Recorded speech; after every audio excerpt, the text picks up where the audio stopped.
April 25th, 1945. The Italian Social Republic is collapsing. After 20 years of iron-fisted rule, Benito Mussolini Il Duce, the man who once commanded millions, is about to face his final hours. This is not the story of a dictator's triumph. This is the story of a desperate flight, a failed escape, and a reckoning that would shock the world. What happened in those last 48 hours? How did the architect of Italian fascism go from absolute power to a bullet-riddled corpse hanging upside down in a Milan piazza? The answer is more dramatic, more chaotic, and more human than you might imagine. If you're fascinated by the untold details of history's most pivotal moments, you're in the right place. And if you want more deep revelations into the stories that shaped our world, please consider subscribing. Thank you. Now, let's go back to April 1945, to the final days of a dying regime. By April 1945, Italy had become a country divided against itself. The Allied forces were pushing northward with unstoppable momentum. German forces, once Mussolini's allies, were in full retreat. The partisan resistance, tens of thousands of Italian fighters who had taken to the mountains and cities to fight fascism, was closing in from every direction. Mussolini himself was no longer the commanding figure who had marched on Rome in 1922. The man who had once stood on balconies, chest thrust forward, jaw set in that famous pose, was now 61 years old, suffering from stomach ulcers and visibly broken. His Italian Social Republic, the puppet state he had established in northern Italy after being rescued by German commandos in 1943, was nothing more than a shadow government. Real power belonged to the Germans, and even they were abandoning ship. On April 18th, Mussolini gave what would be his final speech at the prefecture in Milan. His voice, once thunderous, now wavered. He spoke of fighting to the last, of a glorious resistance in the Valtellina Valley where fascist forces would make their final stand. But these were the words of a man who knew the end was coming. Even his closest supporters could see the fear in his eyes. By April 25th, the situation had become untenable. Milan was in chaos. Partisan forces were taking control of the city sector by sector. General Raffaele Cadorna, the partisan military commander, had ordered a general insurrection. The strikes that had begun days earlier had transformed into open rebellion. Factory workers, students, and resistance fighters were seizing government buildings, disarming fascist officials, and settling scores that had been building for 2 decades. Mussolini convened one final meeting at the prefecture. His ministers arrived to find a man transformed by desperation. Cardinal Ildefonso Schuster, the Archbishop of Milan, had offered to mediate negotiations with the partisans. It seemed like the only option left. But when Schuster informed Mussolini that German SS General Karl Wolff had already begun secret surrender negotiations with the Allies, negotiations that excluded the fascist government entirely, the dictator realized he had been abandoned by everyone. At approximately 4 in the afternoon on April 25th, Mussolini made his decision. He would flee. He would try to reach the Valtellina, gather loyal forces, and somehow continue the fight. It was a fantasy, but it was all he had left.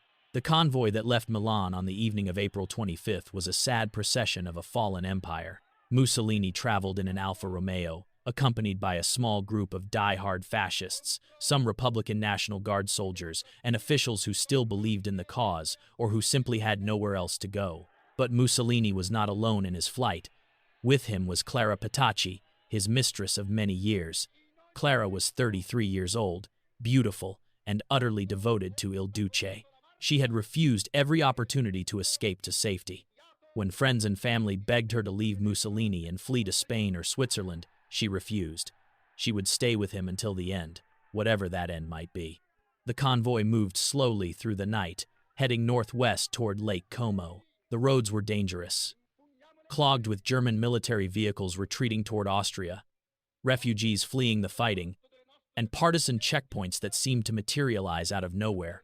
Every kilometer brought new delays, new dangers. They reached Como on April 26th, exhausted and increasingly desperate. Mussolini had hoped to find organized fascist forces waiting for him, ready to make that mythical last stand in the mountains. Instead, he found confusion, fear, and soldiers more interested in saving themselves than dying for a lost cause. It was here that the plan began to fall apart completely. The Valtellina fortress was a fantasy. There were no prepared defenses, no stockpiles of weapons, no army waiting to fight. The dream of a glorious last battle evaporated in the cold morning light. A new plan formed. Mussolini would try to reach Switzerland. The border was close, tantalizingly close. If he could just cross into neutral territory, perhaps he could negotiate, find, exile, maybe even survive. But even this simple plan faced enormous obstacles. The Swiss had made it clear they would not accept Mussolini. The partisan presence was growing stronger by the hour, and time was running out. On the morning of April 27th, Mussolini and his remaining followers joined a German anti-aircraft convoy heading north toward the Swiss border. This was the last option. The Germans, at least, had discipline, weapons, and a clear route of retreat. If Mussolini could hide among them, disguised as a German soldier, perhaps he could slip through the partisan checkpoints. Someone found him a German greatcoat and helmet. The dictator who had once proclaimed himself the heir to Caesar, the man who had redesigned Rome itself to reflect his imperial ambitions, now put on an enemy uniform and hunched in the back of a truck, hoping to go unnoticed. The partisan checkpoint at Dongo, a small town on the western shore of Lake Como, was commanded by a man named Pier Luigi Bellini delle Stelle. Known by his partisan name, Pedro, Bellini delle Stelle was a former law student who had spent the last 2 years fighting the fascists in the mountains. He was young, determined, and on April 27th, he received intelligence that a German convoy might be carrying high-value Italian fascists trying to escape. When the convoy approached Dongo around 2 in the afternoon, Pedro ordered his partisans to stop it. The Germans negotiated. They claimed to be a purely military convoy with no Italians aboard. The partisan commander was suspicious but practical. The partisans were outnumbered and outgunned. A battle here would be costly. They reached an agreement. The Germans could pass, but the partisans would inspect the convoy for any Italian fascists. If they found any, those individuals would be detained. The Germans agreed, perhaps eager to be rid of their embarrassing Italian passengers. The partisans moved through the convoy, checking papers, looking at faces. They found several fascist officials immediately and pulled them aside. But where was Mussolini? A partisan named Giuseppe Negri, known as Bill, was checking the trucks near the rear of the convoy. He noticed a figure huddled in the back of a truck, wearing a German coat, collar turned up, helmet pulled low. Something about the posture, the way the man tried to make himself invisible, struck Negri as wrong. "You there," he called out in Italian. "Come down." The figure didn't move quickly enough. Negri climbed into the truck and pulled the helmet back. Even with the German coat, even with his face haggard and drawn, there was no mistaking those features. The prominent jaw, the piercing eyes, though now filled with fear rather than authority. "You're Mussolini," Negri said. It was not a question. For a moment, the former dictator considered denying it.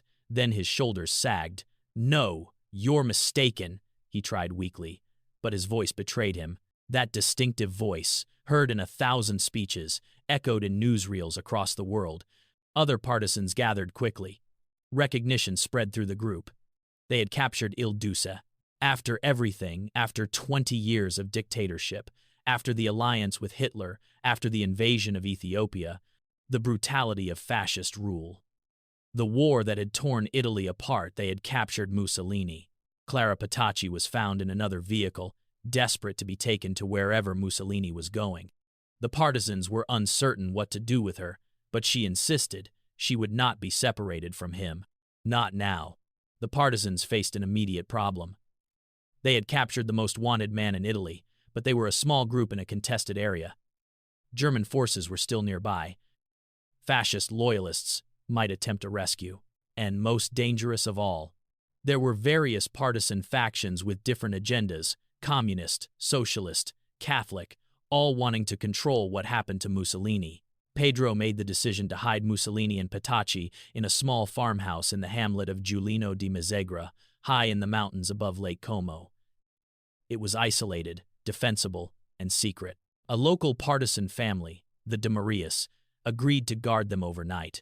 That night, April 27th, 1945, Mussolini and Clara spent their last hours in a small, cold room.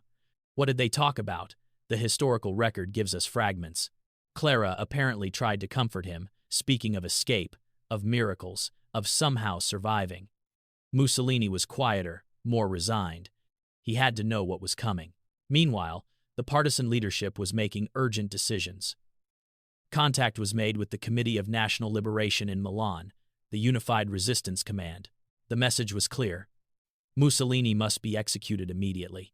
There could be no trial, no opportunity for him to become a propaganda symbol, no chance for Allied authorities to take him into custody and perhaps show leniency. The order came down through partisan commander Walter Audizio, who used the nom de guerre Colonel Valerio.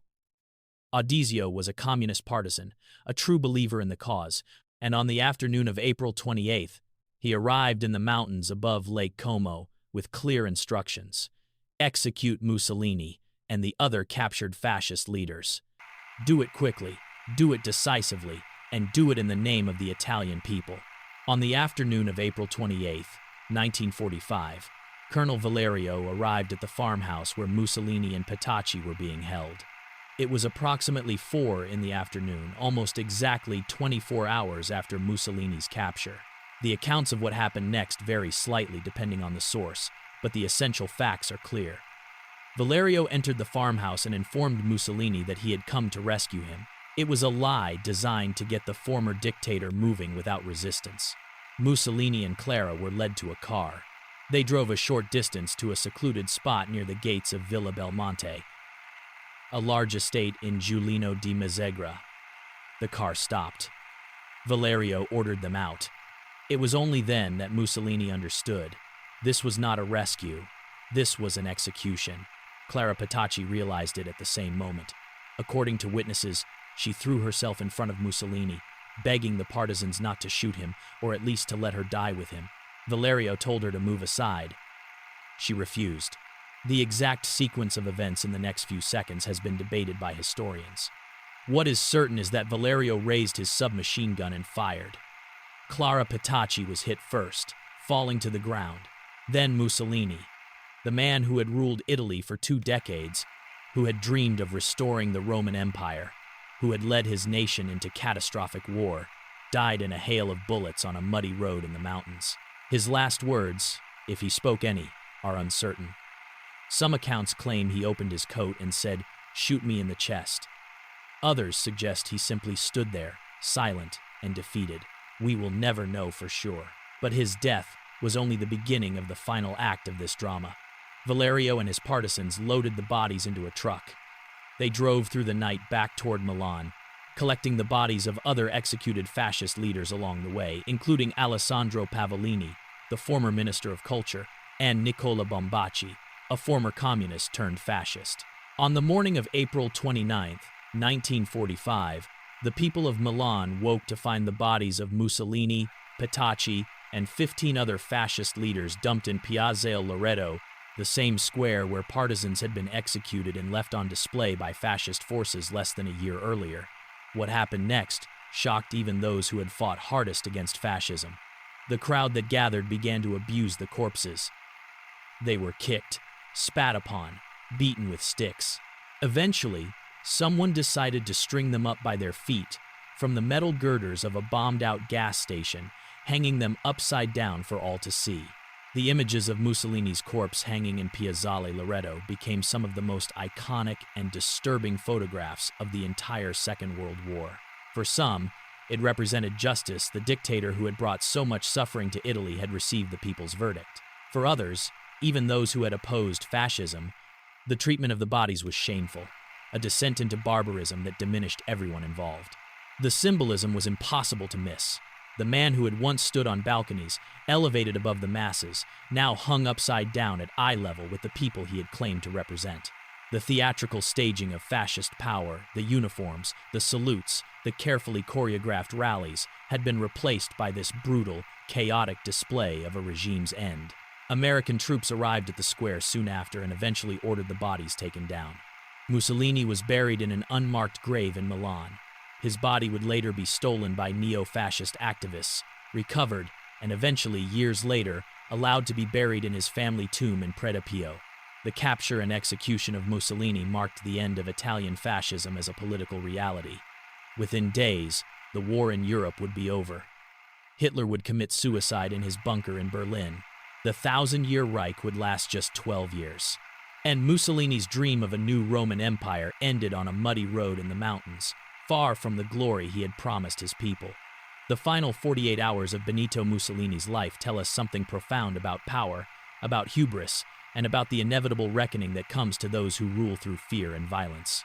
The man who had commanded armies, who had redesigned cities, who had allied himself with Hitler and dreamed of conquest, died wearing an enemy's coat, hiding in the back of a truck, desperate and alone except for a woman whose love could not save him. History remembers these final hours because they strip away everything except the essential truth. Mussolini was not the Superman of fascist propaganda. He was a man who made catastrophic choices, who led his nation into disaster, and who ultimately faced the consequences of those decisions. If you found this deep dive into history compelling, I'd appreciate it if you'd subscribe to the channel. There are so many more stories like this, moments where history turned on the decisions of individuals, where grand ideologies crashed against human reality, and I'll be here to explore them with you. The question we're left with is not whether Mussolini deserved his fate. History has rendered that verdict clearly. The question is what we learn from it. How does power corrupt? When does loyalty become complicity? And how do we ensure that the patterns that led to fascism's rise never repeat themselves? Those are questions worth exploring. And I hope you'll stick around as we continue to dig into the moments that shaped our world.